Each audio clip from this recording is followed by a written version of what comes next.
இந்திய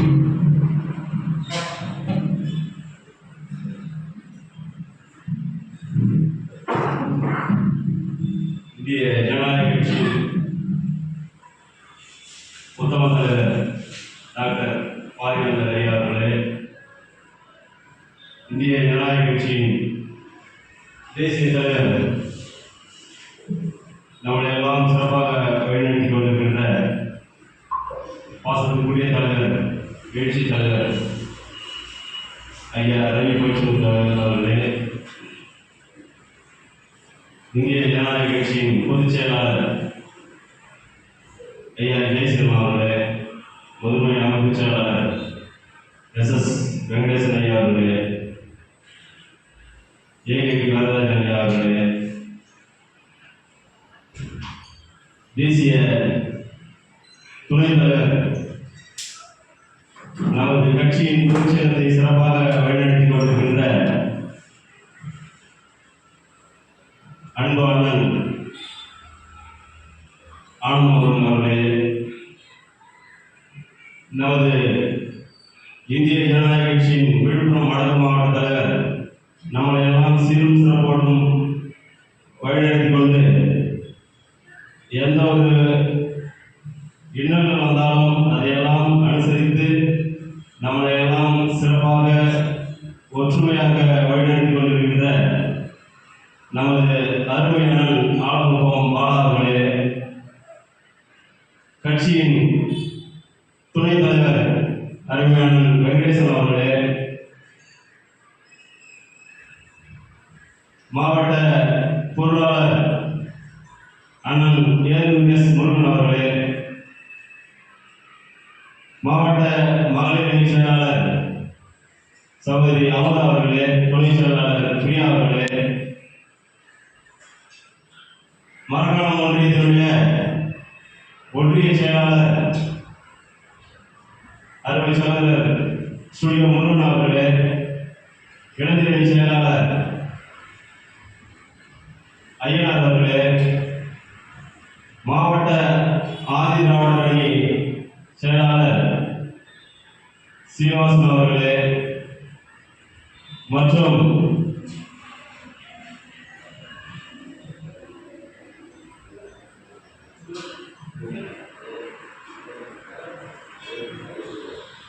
நகரமன்ற மகளிர் துணை செயலாளர் பிலோமினா அவர்களே மற்றும் நகர துணை செயலாளர் அண்ணன் ராஜேஷ் அவர்களே மற்றும் மரக்காணம் ஒன்றிய பொறுப்பாளர்களே மற்றும் நகர பொறுப்பாளர்களே, வருகை தந்திருக்கக்கூடிய கிழக்கு பொறுப்பாளர்கள் மற்றும் கட்சியின் முக்கிய பொறுப்பேற்கக்கூடிய அனைத்து சகோதரர்களுக்கும் என்னுடைய பணிவான காலகாலத்தை தெரிவித்துக் கொண்டு,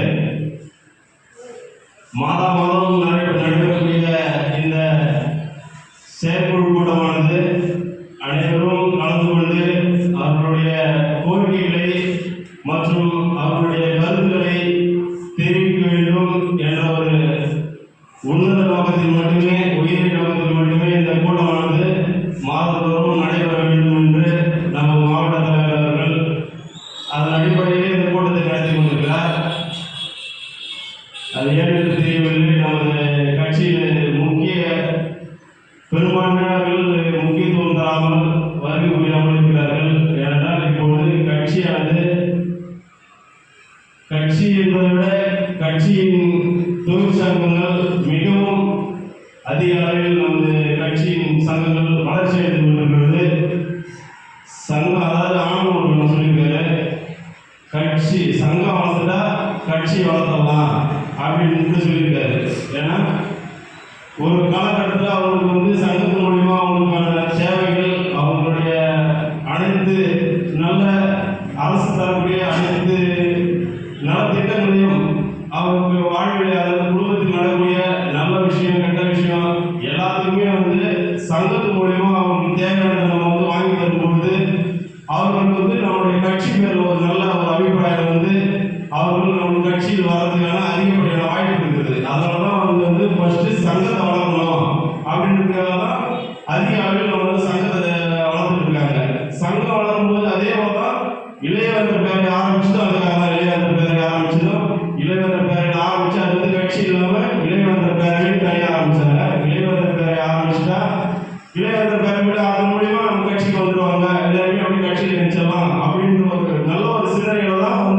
இது போன்ற வந்து சங்கம் பேரவை இதெல்லாம் ஆரம்பிச்சுட்டு இருக்குது. இதெல்லாம் வந்து வளர்ந்துச்சுன்னா நம்ம கட்சியை வளர்ந்துடும். கட்சியை இப்போ வந்து நல்ல ஒரு நிலையில தான் போயிட்டு இருக்கு. ஏன்னா அடிக்கடி இப்போ வந்து மத்திய மாவட்டங்களில் வந்து நம்மளோட கட்சி கூட்டங்கள் வந்து அதிக அளவு நடந்து தான் இருக்குது. கடந்த கூட்டத்திலே கூட என்னால் கலந்துக்க முடியல.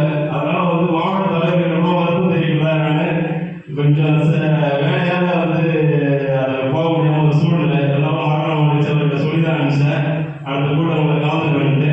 ஏன்னா நம்ம கட்சி வந்து நான் வீட்டோட பார்த்தேன். நம்ம எம்பி வந்து பேசிக்கிறேன். என்ன பேசிக்கிறேன்னா, நம்ம வந்து குறைஞ்சபட்சம் ஒரு 3 எம்பி சீட் வாங்கிட்டா அது மூலியமா அதுக்கடுத்து வர சட்டமன்ற தேர்தலில் குறைஞ்சபட்சம் ஒரு 10 சீட்டுக்கு மேலே வாங்கிக்கலாம். அதுக்காக நீங்கள் வந்து கட்சிக்காக உழைக்கணும். நீங்கள் வந்து கட்சிக்கு பாடுபடணும். அப்போ நம்ம கட்சி வளர்ந்தாதான் அதுக்கேற்றவாறு நம்ம சீட்டுகளை ஒதுக்க முடியும் அப்படின்ற ஒரு கருத்துக்கெல்லாம் சொல்லியிருந்தாரு. நானும் வீடியோவில் பார்த்தேன். ஆகவே நம்ம வந்து தொழிற்சங்கம் மற்றும் நம்ம செயற்குழு கூட்டம்லாம் வருதுன்னா நம்ம செயற்குழு கூட்டத்தில் சந்தானம் வாங்குறோம். அந்த சந்தான கணக்கு பார்த்து எல்லாமே அக்கௌண்ட்லாம் ஓப்பன் பண்ணிட்டாங்க. பார்த்துருப்பீங்க குரூப்பில் பார்த்தீங்களா எல்லாமே. அது எல்லாமே வந்து இருக்காங்கன்னா அதுக்காக தான் எல்லாமே வந்து நம்ம கட்சியோட வளர்ச்சி தான். சந்தானத்தை வாங்கி ஏழாவது பணத்தை கிடையாது. ஏன்னா கட்சியிலிருந்து நம்மளுக்கு ஒரு குறிப்பிட்ட நீதி வரல அப்படின்ற பட்சத்தில் வந்து நம்மளால தானாக வந்து நம்ம நீதி தேடி நம்மளோட கட்சி நம்ம கட்சியை வளர்க்கலாம் அப்படின்ற ஒரு நோக்கத்துக்காக தான் வந்து இதெல்லாம் பண்ணுறது. சந்தா வச்சு அந்த சந்தாவோட கணக்கெல்லாம் கடந்தது எல்லாமே பண்ணுறதுக்காக தான் நம்ம வந்து மாதம் வந்து நம்மளோட கூட்டம் நடக்கிறது. நம்ம கூட்டத்துக்கு வந்தால் தான் எந்த ஒரு விஷயத்தையும் தெரிஞ்சிக்க முடியும். ஏன்னா பஞ்சாயத்துலாம் நடக்கும்போது கட்சி அதாவது இந்த வார்டு உறுப்பினர்லாம் கலந்துக்க மாட்டாங்க. ஆனால் கேள்வி கூட கேட்பாங்க. ஏன்னா அதை போயிட்டு பார்த்தா தான் தெரியும். அதை போயிட்டு அங்கே கலந்துனா தான் நல்லது இடத்துல என்ன நடக்குது, என்ன பண்ணுறாங்க, என்ன எல்லாமே வந்து தெரியும். அந்த மாதிரி நம்ம வந்து எல்லாமே கூட்டத்தில் கலந்துக்கிறோம். ஏன்னா இன்னும் நிறைய விஷயங்கள்லாம் நடந்திருக்கு. அது மட்டும் நம்ம மாவட்ட தலைவர், மாவட்ட துணைத் தலைவர் எல்லாமே வந்து சொல்லுவாங்க. ஏன்னா மாவட்ட தலைவர் சொல்கிற மாதிரி ஏற்ற மாதிரி நம்ம வந்து அடுத்து வருகின்ற நம்மளோட நாடாளுமன்ற தேர்தல் அதுக்கு வந்து கொஞ்சம் நல்லா ஆயத்தமாக இருக்கணும். ஏன்னா நம்ம சீட்டு நம்ம கேட்குற தொகுதி கிடைக்கும்னு நினைக்கிறேன். ஏன்னா தலைவர்லாம் நல்லா மூவ் பண்ணிட்டு இருக்காங்க. மேலாவும் வந்து நம்ம கட்சி கூட்டணி பலமான கூட்டணியாக தான் இருக்குன்னு நினைக்கிறேன். எனக்கு தெரிஞ்சவங்களும் சொல்கிறேன், பலமான கூட்டணியில் தான் போயிட்டு இருக்கு. அந்த அளவு தான் பேச்சுவார்த்தை போயிட்டு இருக்கு. ஏன்னா கட்சியை ஒரு 2 சீட்டு வந்து நம்ம ஜெயிச்சாலும் நம்ம கட்சி வந்து எந்த அளவு வளர்ந்துன்னு தெரியும். ஏன்னா பெரிய பெரிய கட்சிகளுக்கே வந்து இன்னைக்கு வந்து 2 சீட்டு 1 சீட்டு தான் கொடுக்குறாங்க. ஏன்னா அந்த 2 சீட்டு ஜெயிச்சாலே எம்பி சீட்டுன்றது அது வந்து ஜெயிச்சாலே குறைஞ்சபட்சம் ஒரு 2 சீட்டு எம்பி சீட்டு ஜெயிச்சா குறைஞ்சது 10 தொகுதி எம்எல்ஏ தொகுதி தரணும். இது வந்து ஒரு நாம்ஸ் மாதிரி. இது கட்சியில் கேட்பாங்க, அதிகாரிகளோட கேட்பாங்க. 2 எம்பி இருக்கிறாங்க, குறைஞ்சது ஒரு 10 சீட்டு 15 சீட்டு கொடுங்க. இதெல்லாம் வந்து நம்ம கருத்தில் வச்சுக்கிட்டு நம்ம கட்சியை வந்து நல்லா வந்து செயல்படுத்தணும், நல்லா வளர்ச்சி பாதையை கொண்டு போகணும்.